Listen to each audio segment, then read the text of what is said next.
ne veulent plus de Macron. 63% des Français se déclarent favorables à une nouvelle dissolution. Il y a une colère dans le pays, on verra quelle forme elle prendra.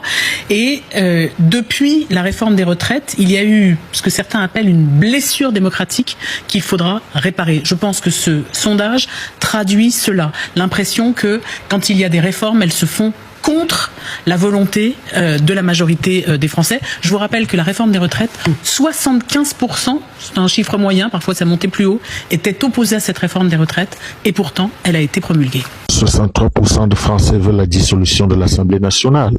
Ces chiffres s'expliquent par un rejet massif de l'action du gouvernement. Beaucoup estiment que Macron et son camp ne répondent plus aux attentes, qu'ils sont dépassés par les crises et incapables de trouver des solutions concrètes. L'inflation, les réformes contestées, les tensions sociales et politiques ont accentué cette rupture entre le pouvoir et les citoyens. Pour une majorité de Français, la dissolution apparaît comme un moyen de redonner la parole au peuple et de débloquer la situation politique. Mais c'est un choix risqué. Si Macron dissout, il peut espérer regagner une majorité, mais il peut aussi subir un désaveu total et se retrouver affaibli comme jamais. Cette demande de dissolution n'est donc pas un simple sondage d'opinion, c'est le reflet d'une colère profonde et d'un désir clair de changement.